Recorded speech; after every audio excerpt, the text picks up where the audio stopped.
నమస్కారం. ఈరోజు తీన్మార్ మల్లన్న గారికి ఎమ్మెల్సీ స్థానాన్ని కేటాయించడం జరిగింది.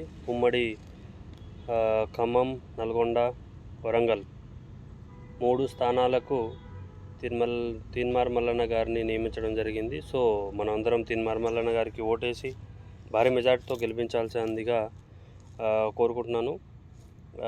ఎవరైతే నాలాగా నిరుద్యోగ యువత ఉన్నారో, ఎవరైతే 10 ఏళ్ళు కేసీఆర్ పాలనపై చాలామంది ఎవరని కాదు కానీ మొత్తం తెలంగాణ మొత్తం వ్యతిరేకత అయితే వచ్చింది.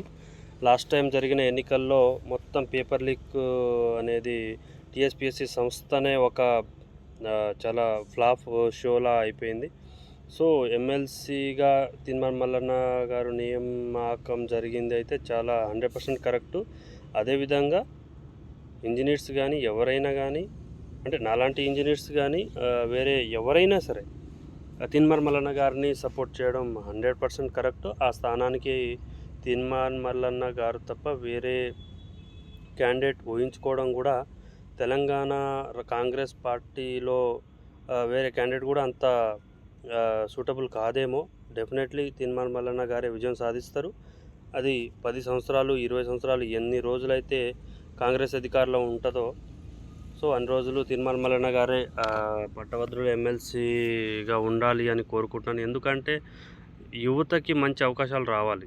ఈ పేపర్ లీకులు కాకుండా ఎవరైతే కష్టపడి చదువుకుంటున్నారో వాళ్ళందరికీ మంచి జరగాలి, వాళ్ళందరికీ జాబులు రావాలి, వాళ్ళందరికీ న్యాయం జరగాలి. ఎంతోమంది తెలంగాణ యువత ఈరోజు చూసుకుంటే అమరవీరులై చనిపోయిన వారు ఎందరో యువత చనిపోయారు. పైగా ఎందరో జాబ్ రాలేక మనస్తాపానికి గురై సూసైడ్ చేసుకున్న తర్వాత మళ్ళా తెలంగాణ గవర్నమెంట్ ఉన్నప్పుడు వాళ్ళ వైఫ్కో అనో వాళ్ళ హస్బెండ్కనో వాళ్ళ ఇంట్లో ఒక ఉద్యోగమనో అన్నారు కానీ ఎవ్వరికి ఇచ్చింది లేదు, సచ్చింది లేదు. కానీ ఈ ముక్కు కేసీఆర్ని ఓడగొట్టి మంచి పని చేసిర్రు. దాంట్లో కూడా కీలకమైన వ్యక్తి ఎవరంటే తీన్మార్ మల్లన్న గారే. ఐ సపోర్ట్ తీన్మార్ మల్లన్నకి ఓటేద్దాం. జై కాంగ్రెస్.